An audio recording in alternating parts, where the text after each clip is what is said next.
Artlist.io.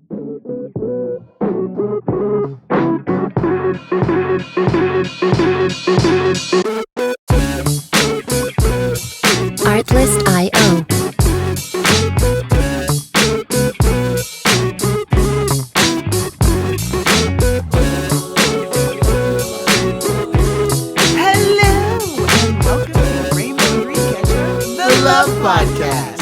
We're just dropping in today to wish you a happy new year, make you aware that we're going to take a little time off. We're going to do a little polishing, some revamping. So we hope you enjoy this classic episode.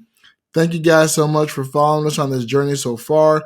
We appreciate it. Don't worry, things will still be coming out each week, but we'll do some classics and then brand new, fresh stuff for 2024. We're really excited. Can't wait.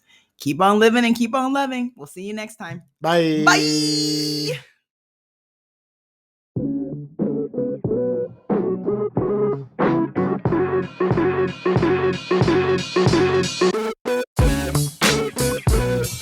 Artlist.io.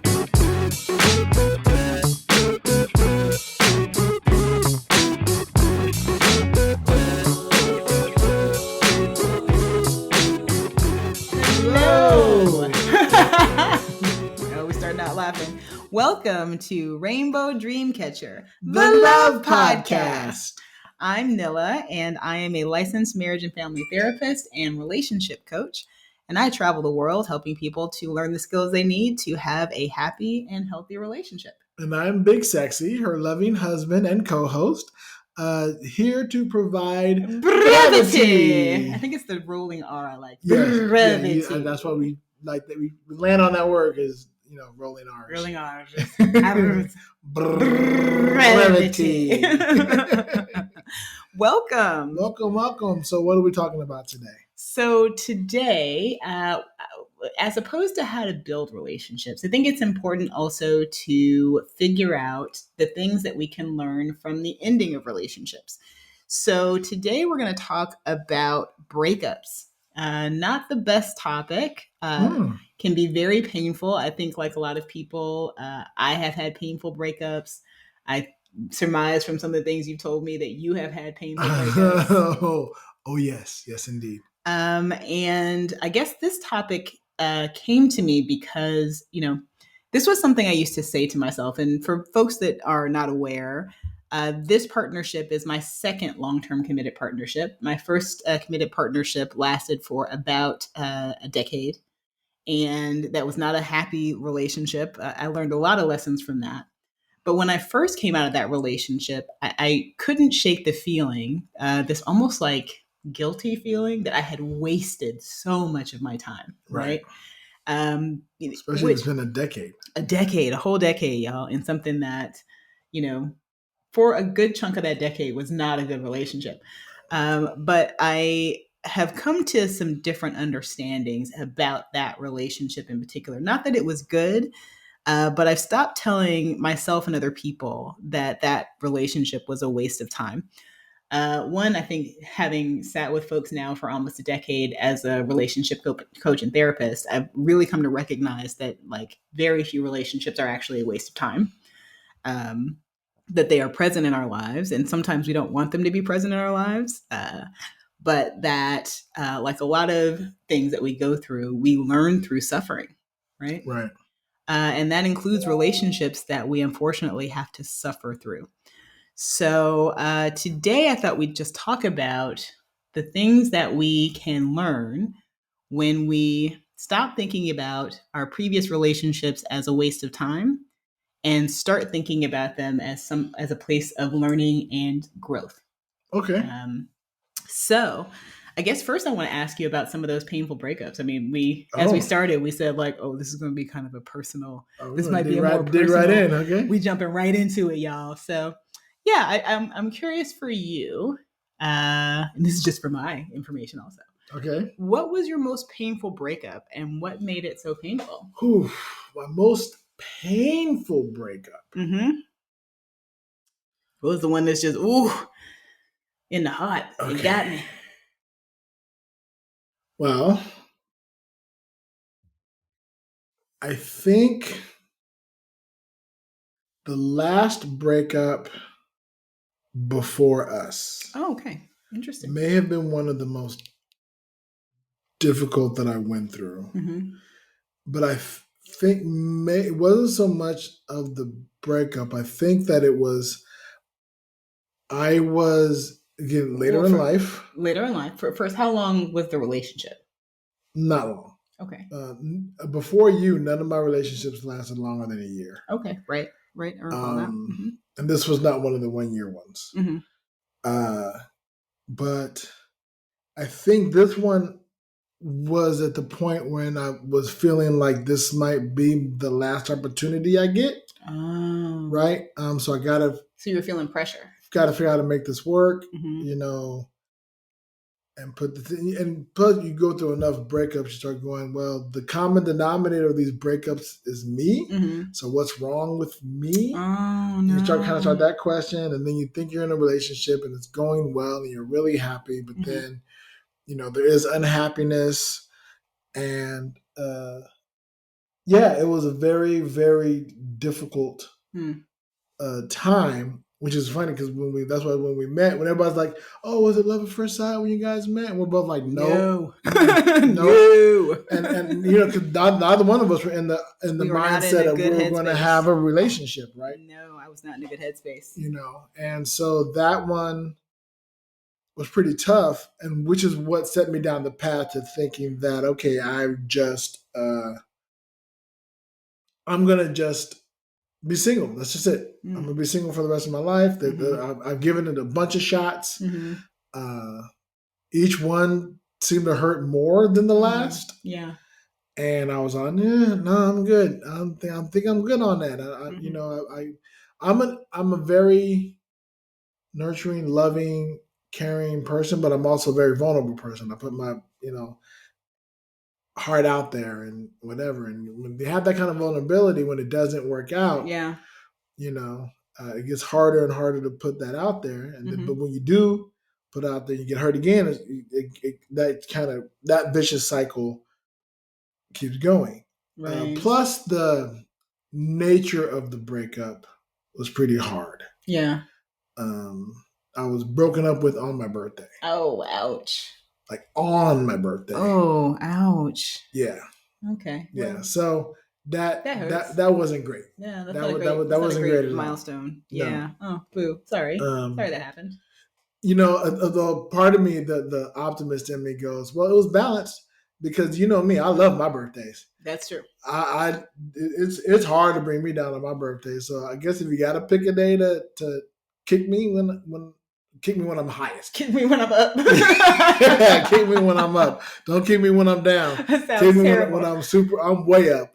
Y'all, don't kick me. Just don't kick me. Just don't kick me. It'd be cool. You just don't kick me. But So what do you think you learned from that really painful breakup, if anything? Like, have you gone through I learned the importance of me being me and finding someone who will allow me to be me. Okay. I'm Popeye. I am who I am. And, I have my likes and dislikes and things of that nature. And I would need to find somebody who was okay with that. Oh man, I'm wishing you such good luck on that. Yeah, thanks. I hope you find what you're looking for. One day. One day it'll happen. Hopefully. But that was the biggest lesson that came out of that. Yeah. That breakup. That and I always had a romanticized view of relationships. And you start to learn they're much more nuanced. Yeah. And real. Yeah. Oh yeah. And tough. You start, having to have these kind of questions and asking yourself these kind of questions and you got to answer it. Yeah. And see if you're okay with the answer. Yeah. So a lot of that. A lot of more introspective work post that relationship as well. Yeah, no, I think that the key to what you said there was that introspective work. I was a serial monogamist, right? So I would be in. Well, I guess that's not accurate. I was a serial long-term committed partnershipist. Okay. If that makes sense. That does. So, going through breakups, and particularly divorce, which is a specific kind of breakup That sounds way more worse. Well, I don't know if it's worse, but it is painful. And the thing about divorce is that not only is it painful, but it's really lonely. In that, it's almost like the only thing I can compare it to is like if someone dies, but that person is still running around in the world, like enjoying their life. You know what I mean? Like it really does feel like that, right? And you have the same kind of like grieving and loss and hurt and pain and loneliness.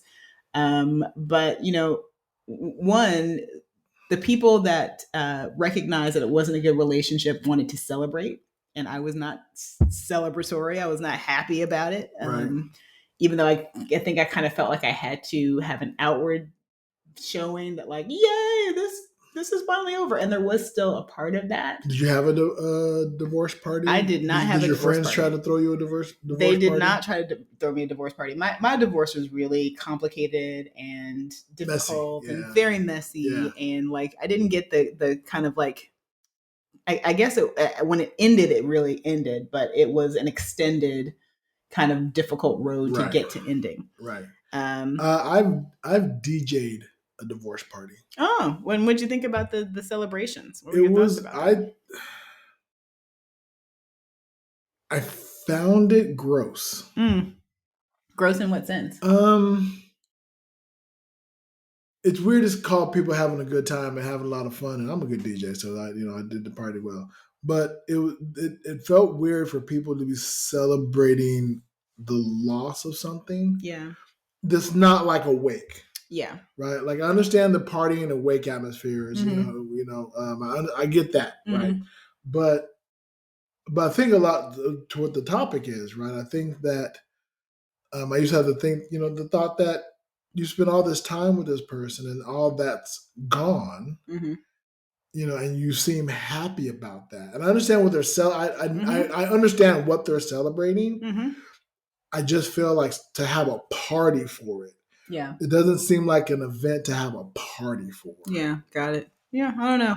I think for me, the way I look at that is that it's a reclaiming, right? Because like I think when there are stages to divorce, just like there are stages to grief, and they kind of mirror the stages to grief. The challenge is that there's a legal process that goes along with the grieving, right? Which sometimes happens with grief. Like, we lose parents. There's a legal process that takes place around like money and division, all that kind of stuff. But for a lot of folks, you don't have an entire legal process that is adversarial that goes along with grieving. Right. Unless you got mean siblings. Which, maybe. Anyway, there are a lot of parallels to divorce and death. Yeah. Right. So, and it is a death, and there is a loss, right? Like you lose the relationship, you lose the engagement with the person. Right. You lose often other relationships that are centered around that person. Folks will often, you lose family, in a lot of ways. Sometimes you also have this weird kind of divvying up of friends, right? Like that's the part that intrigued feels like the wrong word, but was curious most about was the divvy. Yeah, especially like at this party. It's just like, it's like, okay, so all these people celebrating that if the relationship was long enough, these are all people who hung out with that person. Yeah, even though here's what I discovered is that when I got divorced, a whole bunch of people came out of the woodworks and were like, I always liked you. I did not like him. So, I guess and of course, when we're together, they're never going to share that with me. Right. So, but I think we're getting away from the topic. We're talking about divorce, and I don't want to talk about divorce. I don't want to talk about my divorce. What I want to talk about are lessons. Right? I'll tell you what happened was you brought in a personalized situation, and we well, I did say we were going to do that. Now I'm moving to a different space now. Which we're absolutely free to do. Now we're coming back to this other place. Yes. So, and this other place is, what are some of the things that you can do to make sure that you learn from your relationships ending? And I think that, doing a post game around what took place can be really supportive. It can help in terms of post breakup growth. Right. It can also help us as we look forward to creating new relationships. I used to tell folks that if you don't grow from previous relationships, you're going to find that you are dating the same person with a different face over and over and over again, right? And you've met those people, right? Where you're like, oh, wow, that's like the same person. Yeah. Why do you keep dating the same person? And part of it is because, like, I don't know, either that person hasn't changed, there's something that is holding them stuck, there's some kind of trauma that's holding them stuck. And it may just be that they actually haven't gone back to understand the lessons that they can learn from the ending of the relationship, not just what took place in the relationship, right? So I think the biggest thing for me, and the thing that I learned the most was that, well, I don't know if it's the biggest thing, but it's pretty far up there, which is that you cannot love someone into change, right? Folks have this idea that I'm going to love someone to the point that they will change behaviors that are not supportive or behaviors that are harmful.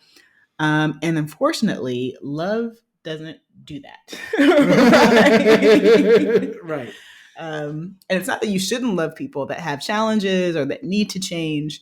But we can't, I think I had to learn that I couldn't offer enough love that would be the catalyst for change. Right. And I think the hard thing about particularly working in therapy is that you learn that oftentimes people stay in the same vein. They stay on the same path until something comes along to shake them out of that path. And that's, for a lot of reasons.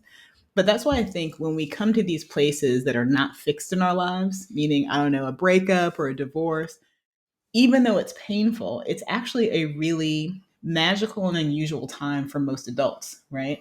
Because for most adults, once we start on a path, things become more fixed, right? I have this job, I have this car, I have this mortgage, I have these kids, I have this thing. All these things that now dictate how we live our lives, to the point where typically, in order to change, there has to be some kind of catalyst. And often for human beings, that catalyst, unfortunately, is suffering. Right. So that when we are at our most vulnerable, when we're in the place that is most painful, is actually the place that we have the most power to change. Okay, that makes sense. Right. And so as much as I would love to say, like, oh no, I'm just going to love this person, give them all the good feelings until they change something, I think that's actually counter to how most human beings engage change. Right. Typically, there is some form of suffering, loss, or a major shift or catastrophe that then causes people to stop and reevaluate and have the space and capacity to actually create something different. The way I language that to folks is often like, there is no creation without destruction. Right. Right. So if I'm going to be building another building, I'm destroying something to put it in its place, whether that's another building or whether that's the ground that I have to dig up. But if you live in Vegas, you absolutely know what they're talking about. Right. Yeah. So the irony is that when I'm at what feels like my worst place is the time where I actually have the most power. And that is true in relationship. And typically that's not when we are in a happy, loving place and I'm just going to love you into change. Right. Right. I think that it is really helpful in terms of, well, a couple things happen. The other thing I learned, and this was something that I learned through my own divorce, was that not all pain is bad pain. Okay. Right. Which is this weird thing, right? You sound like you sound like somebody who works out. Well, it is not that different from working out. In that, when you're working out, there is good pain and there is bad pain. Right. And like bad pain is something that is hurting me, it is injuring me, it's not supportive, something is misaligned, right? And that's maybe the pain of staying in a bad relationship. The good pain is that place that says, I'm going to go through something difficult in order to get to a better place, right? And like I would tell you, probably one of the hardest things that I had to learn about divorce was that I couldn't I couldn't rely on hating the other person to get me through. Right. Yeah, that's one thing. That's one thing I learned a long time ago. Was hate is not sustainable. No, it's not sustainable. And also, people are very complex. And even some of the worst folks who have done like horrendous things, you were in this relationship for a reason, right? And there were good times and there were good parts of this person and things that you enjoyed and things that you cared about and, spaces that you created together. I mean, there's a lot that goes into those kinds of long-term partnerships, right? Or even short-term partnerships. But that, even then, that I could do painful things and still love that person, and that love wasn't the reason to stay. Right. Right. So I guess that's another lesson, is that love isn't always enough. Right. That you can still love someone and start to recognize, for a variety of different reasons, that the relationship is not sustainable. Yeah, I've always said the Beatles definitely got it wrong. What'd they say? I don't know. All you need is love. Oh yeah, no, that's a lie. That's a lie. So Yeah. don't listen to musicians. don't take love advice from songwriters. Yeah, don't take love advice from most poets, right? It's going to be a romanticized view of what love should be, not what love actually is. So yeah, I think another lesson was learning that I could still love the person and that love isn't always enough. I also think that it helped me to have a better understanding of what realistic relationship goals look like. Okay. I think I had a lot of unrealistic. Well, I often have a lot of unrealistic goals. Let's just put it out there. But when it came to relationship, one, I had a very romanticized view of what marriage would look like. Okay. Right. Same. I had a very romanticized view of, how my partner would be in that relationship, how I would be in that relationship, and anything that deviated from those like very clearly defined goals then felt like there was something wrong in my relationship. Right. And so I think it's really important when we go through a breakup to then look at like, what was it I actually wanted to get out of that experience? Did I have goals for this relationship? Were they realistic, right? Was I looking at someone who like didn't have any of the qualities or characteristics that I really wanted in a long-term partner, but I was going to try to get them to that place to become a long-term partner, right? I was very much a potential partner kind of person. I funded a lot of mixtapes back in the day. So you said that before. I have, to my detriment, right? Because I could see the future. I could see the potential. I saw what you were seeing. I wanted to be on that ride with you. And I had to learn. That, I had to have more realistic relationship goals, and that it wasn't enough to take on the goals of the other person. Right. That I had to have my own goals. Also, thank you for helping me with my mixtape. Now I know when I come with my parody mixtape, I'm like, hey, baby. Lesson learned, ladies and gentlemen. Lesson learned. Oh, great. She learned a lesson before my mixtape. That's right. Sorry, guys. Timing. No more mixtape. No more mixtapes getting funded, y'all. So having realistic relationship goals and actually going back and thinking, what did I want to have out of this relationship? Was it realistic? What I wanted versus what I was willing to put up with. Right. And also what the other person was willing to offer, right? I think sometimes, we think that if we pour enough into the relationship, that then the other person is also going to pour into that relationship. And, sometimes I'm wanting something from a person and they don't have it to offer. Right. Or they don't want to offer that thing that I want, whatever that might be. And I was very good for that when I was younger. I would just pine after these people that were completely unavailable and made it clear to me that they were unavailable. And that made me think that like, oh, that's my goal, right? Like I have to go win that person over. I have to show them and prove to them, right? This idea that I have to earn something. Woo! Now you're playing in my lane. I'm saying that's when I was younger. That was very much the I have to show you that you're saying you don't, but you do. But you do. You must, do. because I do. Yeah. You just don't see it yet. And I will help you see it. I will become the Mhm. embodiment of the things you say you want and need, whatever. Mhm.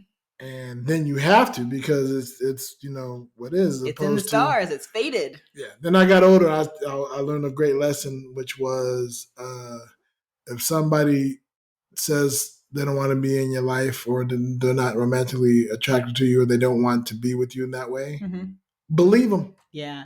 There's the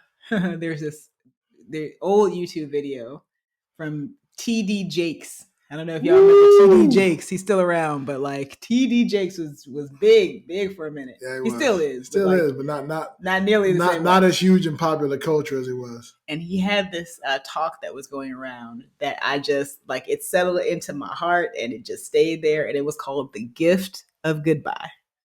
When someone gives you the gift of goodbye, let them go. Yeah. Let them leave. Right. That reminds me. So I was are you familiar with the movie Runaway Bride? Kind of. So there's a scene, this really great dialogue, really moment. And again, I was in the rom-coms for a little bit, whatever. But there's this moment when I think Julia Roberts is the main actress. Right. It's Cameron Diaz or something. And Cameron Diaz and the guy, Rupert. The girl. Something Rupert. Yeah, something like that. So the girl is running. Yes. He's chasing her. And then Julia Dermot Mulroney. Yes. That's who it was. And then Julia Roberts was chasing him. And her gay bestie was like, baby, who's chasing you? Right. Yeah. Yeah, I was very much the Julia Roberts of that story. Yeah. Yeah, I was constantly chasing people that did not want to get caught. Yeah. And it's like that hit. Every now and then there are dialogues when, that hit home. Yeah. Baby, who's chasing you? Yeah, and the thing that I figured out over time was that I had an emotional need that I was trying to get this other person to fulfill for me. Right.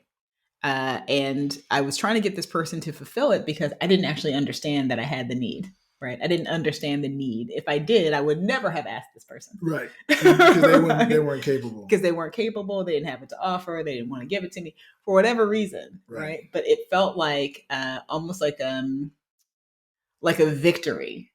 If this person could meet this emotional need, then it would mean that I was worthy of love. I was worth, the whatever they would have to get over to get to that place, right? Yeah. As opposed to learning that not everybody that you want to offer you something has it to give.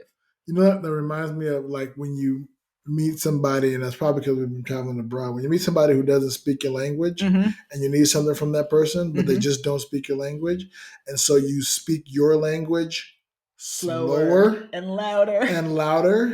I'm so glad I don't do that anymore. You're never going to get what you need. Right. You're never going to get what you need, no matter how you say it. Yeah. In the words you're using, that's never going to come. Yeah. Yeah. Agreed. Yeah. Absolutely. Yeah. The other thing I learned is that, the ending of relationships isn't a failure. And I used to think of it as a failure, right? Like I would meet somebody, I would decide that we were going to be together forever. We weren't together forever. And then it was like, why? What did I do wrong? How did I fail? How did you flip that script? Actually, I have for many years loved to listen to Dan Savage of the Savage Love podcast. And Dan Savage Shout out to Savage Love podcast. You guys should sponsor us. Shout out, definitely. I don't know if y'all sponsor people, but whatever. Should have us on as guests. Yeah. I just lost my train of thought. I'm sorry. I apologize. That's my podcast brain reaching out. No, that's okay. You were saying, I asked you how you flipped the script from thinking that you had wasted a bunch of time. Yes. It was a failure. So something he said many years ago, which was that if you have decided in your life that there is one person that is going to be your forever person, and there's one relationship that's going to be your forever relationship, then every relationship that is not that will fail. Other than that, just intense. Right. And very accurate. But accurate, right? So if I'm looking for actual lifelong partnership, right, then if this is not my lifelong partner, if this is not a person that is compatible with me over time, then it should fail, and be glad that it should fail. Right. Because I don't want to walk through life with a partner that's not the right one for me. Right. Right. So, and I really I don't even remember how many years ago I heard that, and I thought, oh, okay, good. So actually that these things are failing is actually a good thing. It doesn't feel like a good thing, right? Yeah. Failure doesn't feel good. No, but then what I started to understand, especially coming into the relationship coaching space, right, is that sometimes relationship is just not supported, right? Either people don't have the internal resources to support the relationship. Sometimes they don't have the external resources to support the relationship, right? Like, I don't know, somebody has a gambling problem. Right. And, that starts to wreck the trust that has taken place between partners. Or someone is, living in a different location and the distance is too difficult to broach. And there's not a way to actually move through that. Sometimes folks have different core values that we just can't figure out how to make them match. But there are a lot of different reasons that relationships just aren't supported. And I have often talked about phases of relationship, and we should maybe do a whole topic about this. But I think so. But really briefly, relationships tend to go in cycles, at least in the way that I think about it, right? And the first cycle for me is attraction and infatuation, right? And that's when, you see it from across the room. Right. It's that chemical attraction. I'm all up in your face. You're in my face. I love the way you breathe. Your blinking is so sexy. Right. I hate to see you go, but I love to watch you walk away. I know. I've never seen anybody scratch their nose the way you scratch your nose. Right. Everything looks good through those rose-colored glasses because there's a really strong chemical attraction that's taking place. There's a really strong emotional attraction. There's the intrigue of learning a new person. There's the bonding of new experiences with this person and learning about this person. Right. And that's, infatuation. The next phase actually for healthy relationship is disillusionment. And it seems like a terrible thing to say, but actually for healthy partnerships over the long term, there has to be a sense of disillusionment. I have to start to understand who you are as a real person. And as a real person, that's all of your flaws. Right. That's the, you don't put away your dishes. You fart and it smells terrible. Right? Which tell you up like that for? But all those things, right, that make this person a real person, including the things that make it difficult for them to live with and for you to live with and to be in relationship with. And the thing about that is that we all have that. I mean, if you're right now listening to the sound of my voice and you think I'm the easy person to live with, you're the difficult person to live with. You're the problem. You are the person that is difficult to live with because you don't have an awareness of how difficult you are to live with, right? And it doesn't matter about whether you're an easygoing person or not an easygoing person. Now, how many couples may be listening to this episode and I can just imagine the partner just did this. Oh, huh? So what makes me difficult to live with? And you should actually have that conversation, right? You should know. We're talking about breakups as opposed to building a relationship. But just pro tip, guys, you want to know what makes you difficult to live with. Well, we're talking about how breakups can, how you can make sure that the breakup wasn't a waste of time. Yes. And one of the ways to make sure it's not a waste of time is to learn from that. And then in your next relationship, have those kind of discussions that you didn't have before. Like, what makes me the annoying person? Now here's the interesting thing, right? Is for most relationships, somebody told you. Somebody at some point has said it. This is what is irritating about you, or this is what's annoying about you. Like, for the most part, right? Now, after breakup, this is what's so interesting is after breakup, they don't care.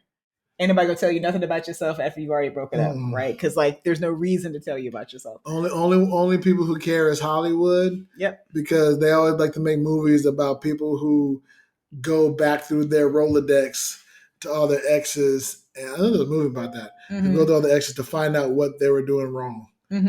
Yeah, it's bad. Not a bad idea. I don't know that I would suggest it. One, that's assuming that they have a clear idea of who you are now.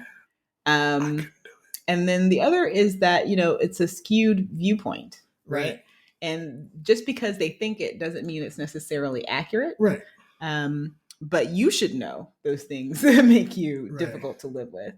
I'm gonna just throw out there. I know mine. What's yours? You ain't gotta say mine. What is it? I don't want to say it. Okay, so we're gonna keep that. I don't care, ladies and gentlemen. We're gonna have you guess. You already in the comments. You already said it, but go ahead and guess in the comments. Guess in the comments. What makes big sexy difficult to live with? I think I would have a different answer. I think I know what you're thinking, and I would have a different answer. Really? Yeah. Okay, yeah. But now we've committed. Now we're committed to guess for guessing. So you said it. Now we got to hold it. So yeah, there you go. Too bad. All right. What makes big sexy difficult to live with? Ooh, I'm gonna be just like a proper YouTuber. I'm not gonna read the comments. Is it the laugh? Don't read the comments and don't feed the people who want to tell you what you don't like about yourself. Yeah, but I think it is important to get an understanding. The other part of that is to understand what's important. Like, again, getting back to what are things that are important to me in a relationship, right? If I was unhappy in this relationship, or if another person was unhappy in this relationship, because breakups happen when we're happy and when we're unhappy, right? What was it that created that emotional state? Right? What was it for me internally that created that emotional state of either happiness or unhappiness? Right? And that will start to lead to what are my values? What is important to me? And sometimes we tend to push past those things like, oh, well, it's just that, I'm a neat person and this person's not a neat person. Well, no, that means you maybe value order and organization. Right. And that's something that's important to you. And if it's important enough that it becomes a challenging relationship, well, that's maybe something to pay attention to, right? Right. That's a key value for me. Not that I have to make it the primary value for future relationships, but I do have to understand that this is a key value for me. And it's important. And so once you get past the attraction phase and you're into the disillusionment phase, you need to know if that dude leaves his towels on the floor. Right. So that was stage 2, was disillusionment. Thank you for bringing me back on track. So first stage was attraction, intrigue, infatuation. The second stage is disillusionment. And this is where most relationships, if they're going to break, this is where they break. Okay. This is where they should break, right? Because they're starting to get an idea of who you are and evaluating the relationship based on the reality. Yeah, right? I think it hurts so much because you already went through the attraction, magical phase. And if this is all magical and wonderful, and I don't know how you get your sweat to drip like that, but it's amazing. When you get to disillusionment, you start to look back, but they were so amazing. What you get the flip side of those wonderful traits, right? So all those great traits that I loved about you, I now see the flip side. And we all got a flip side, right? Where the thing that makes me super attractive is also the thing that in the right circumstances makes it difficult for me to live with me. Right. And then if you get past disillusionment, you come to a space that we call mature love. Okay. And that is where I'm not falling in love with you, right? Which indicates that there is a loss of control, there is an inevitability, right? But that I am choosing to walk with you in love. Okay. In which, like, I'm looking at you as you are, and I'm coming to a place of acceptance of both the wonderful things that I love about you, as well as those things that I would prefer. I'm choosing my words very carefully, ladies and gentlemen. I would prefer be different, right? Or that are, simply flaws and, idiosyncrasies that we all hold, right? And the beauty of that across long-term partnership is that we don't just go through that cycle once. That's just not what it is. Like, I'm in infatuation, and then we have in disillusionment, and then we're in mature love, and then we just kicking it in mature love for the rest of our lives, right? Circumstances and people tend to bring the opportunities for us to then go back to infatuation, right? And it's a different kind of infatuation, but I think Esther Perel, who is a famed marriage and family therapist, says that we don't get a new partner, but I get to see my partner with new eyes.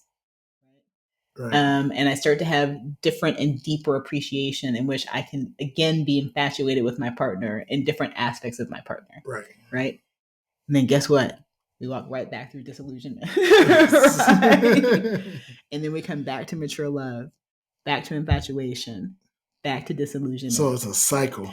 It is an ongoing cycle, right? And you don't ever just reach a point of this is it. Okay, we're locked. No. And that's the other thing that I learned from breakups, which is that no matter how much you want to fight it, people will change.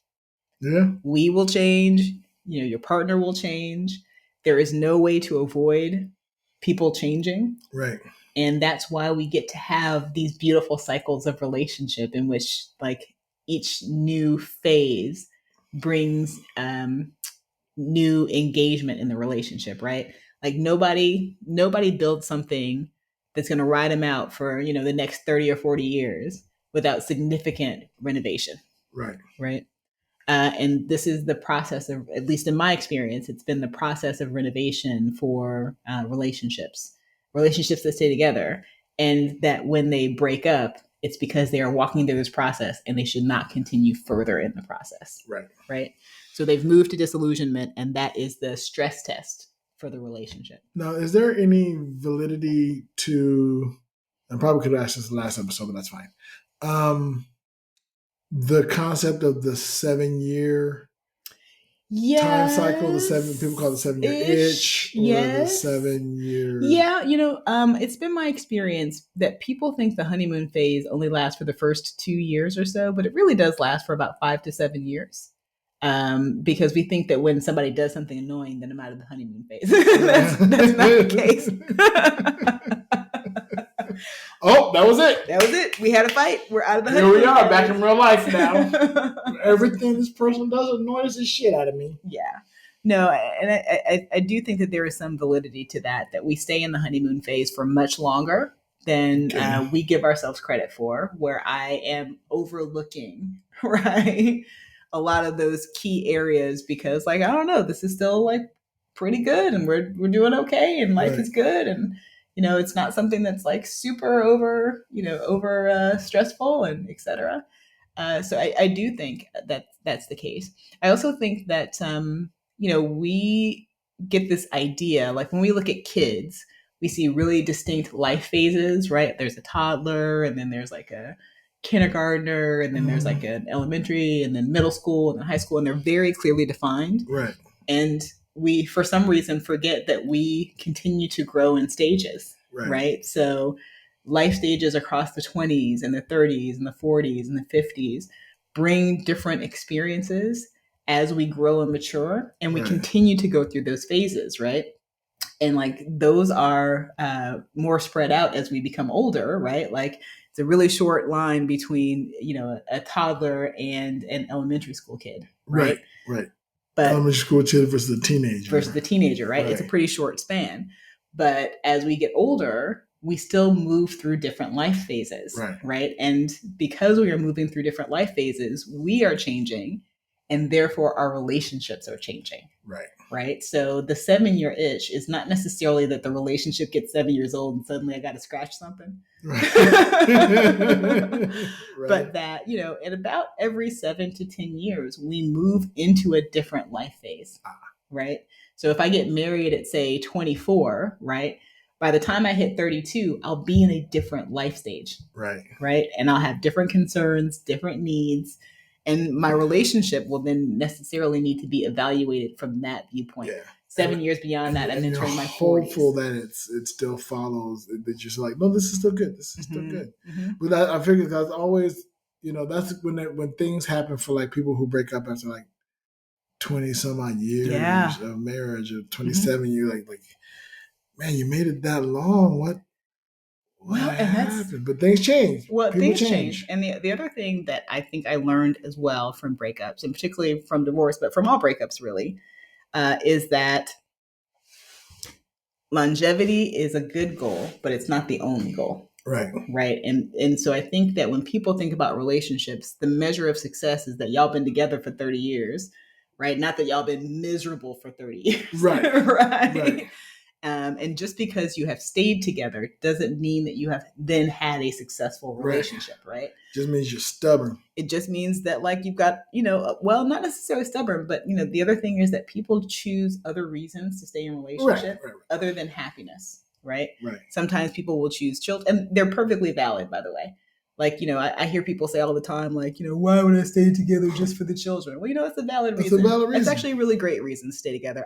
It's not a choice that I would necessarily make, but I can't say that that is an invalid reason to stay married to another person, right? That's actually a really good reason that someone would want to do that, right? And for a variety of different reasons. So folks have different measures for what they want out of a relationship. But whatever that is, I would tell you that longevity is a good, it's a good outcome, but I don't think it's necessarily a goal. Right. If that makes sense. It's not the only goal. I have a question for you. Yes. How many breakups have you been through? In my whole life? And I don't mean like, I mean like you were in a relationship. Yeah. And then it ended. Like, and one of you can't see each other no more. Well, yeah, that is a tricky question because I told you that I would pine after people that were unavailable. Right, but that you weren't in a relationship with them. I was not in a relationship with them. So that would leave like these wide spaces where I was not in a relationship with anybody, but I desperately wanted to be. Right. So let me think about this. Starting at how old? Well, how old were you when you had your first boyfriend? Well, how do we define? They said, "I am your boyfriend," and you said, "I am your girlfriend," and then you kissed. First of all, yeah, okay. So first partner, let's say that. Yes. Right. I'm sorry. Yeah. First partner. Well, I mean, I guess I started dating in high school. Okay. And because technically, however many relationships you had from then to right now. Is that number of breakups -1? Yeah, that's true. Well, I'd have to count. Do I have to count right now? No. Yeah, we'll come back. Let me think about this. Let's see. High school, because I dated a lot of people in high school. I mean, I dated a lot of people in high school. I was very popular. Okay. I really wasn't. I was not popular, but I did date a lot of people. But I was not a popular person in high school. Now, in your breakups, were you the one normally to break it off, or almost never? Almost never. No, okay. I was one of those folks that like when I was younger, I desperately wanted to be in love. I loved the idea of love. It seemed like this magical space that was going to open up like so much. It was going to improve my life so much. Right. And, so almost, I think there was maybe two people that I was actively like, no. And even then, like one person, it's so funny. I'm not going to say this person's name because I'm still connected to this person on Facebook or whatever. Right. But one person, I again was one of those like unavailable people I desperately wanted to date in high school, graduated college. This person asked me out. I was so excited. And then I found out he was married and had 2 kids. Oh. Yeah. So, I got over it. Yeah. You know who you are. Yeah. I got over it though. That's the funny thing. But that was one of those like, oh, I'm cutting this off today. I love podcast space when you get to talk about your history, but you're trying to keep the names out of it. But when you start mentioning situations, you know who you are. You know who you are. And again, like, I don't know. I think the beauty of this particular life stage that we are in is that you start to have an understanding that everybody was young. Everybody was doing stupid stuff. Right. Everybody was making all kinds of relationship mistakes. I don't hold any of that against folks. At this point, I've grown past these things. But like, that was a really like ouch. Yeah. Like ouch. Yeah. Fortunately, I found that out at the very beginning stages of dating. But like, ouch. Right. So right. That's kind of a betrayal of circumstance. Yeah. So would you like to hear questions from our listeners? I would. I'd love to hear a question from our listeners. Well, I was going to ask this question because it kind of fit with our topic. It was from an anonymous listener. and they said, "What did you learn from your worst heartbreak?" Mm-hmm. But we kind of went over that already. Yeah. That's that's the name of the podcast. That's the name of the episode. Right. So I went and I found one from our friend Kiara. Okay. Who a friend of ours that we met on Virgin Voyages on a cruise ship. And thank you very much, Kiara, for sending the question.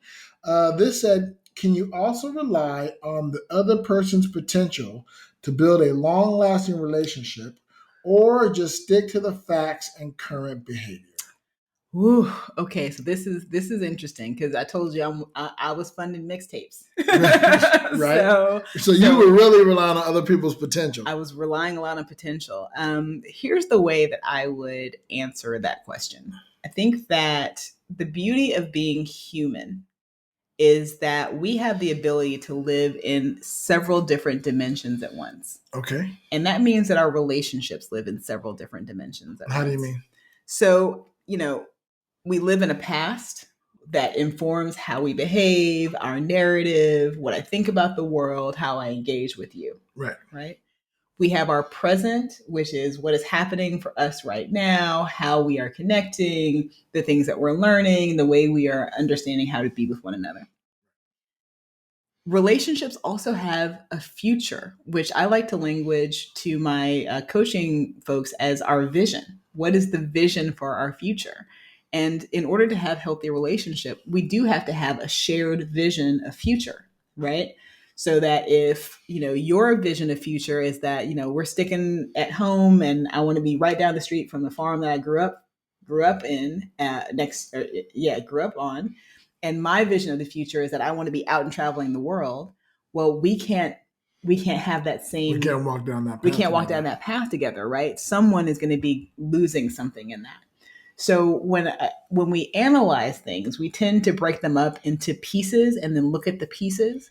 Mm-hmm. And when it comes to relationships, I actually have to look at the whole. I have to look at their past. I have to look at my past. I have to look at what's happening now. And I have to understand what the shared vision of our future looks like, right? Like we can't plan the future. We can't know what that future is going to be, but we should have some idea. Right. And, for you and I, that was actually one of the places that, almost was our disillusionment, right? Because we had very different ideas of what our shared future would look like. Right. And we had to get to a place where we could have a shared vision before we could commit to long-term partnership. Yeah. So I love that question. Thank you so much, Shiara. I think that's a wonderful question. And the answer is I wouldn't rely on either one. Right. I would actually rely on both plus a third, right? Right. My past, our present, and our shared vision of our future. Oh, awesome. Awesome. Well, thank you again, Kiara, for sending in that question. Listeners, if you have a question about love or relationships that you would like us to address, or a topic you want to hear us talk about, or a story within a topic that you heard, we'd love to hear from you. 100. You can shoot us an email at rainbowdreamcatchertlp. That stands for The Love Podcast. At gmail.com. Mm-hmm. You can also hit us up on Instagram at Rainbow Dreamcatcher, the Love Pod. Shoot us a message there. And we'd love to hear from you. If you're on our YouTube channel, shoot us comments down below. Yep. You can find us on YouTube at youtube.com/Rainbow Dreamcatcher, the Love Podcast. And all the places, every place you can, please subscribe, like, comment. It really is helpful to us. It's a small thing to do, but it's something that's really important for us, and it really is very, very helpful for us. So if you wouldn't mind taking that extra step, liking, sharing, commenting, and please keep those questions coming. I can't tell you how much we appreciate it, and how much I love actually sitting down and really thinking through some of these things. Yeah, So. I really appreciate it, guys. So thank you guys very much for listening.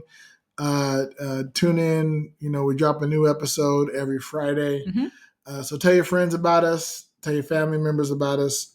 Tell your family's friends and your friends' family. Tell your wife. Tell your kids. Tell your wife. Tell your kids. Don't hide nothing from them. Don't hide nothing. Let them know the Rainbow. Woo, that's a dated reference. Thanks. I'm laughing because I got it. I'm like, I got it. Yeah. And we look forward to hearing from you then.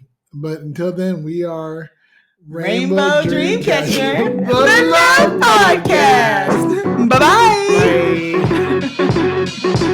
Bye.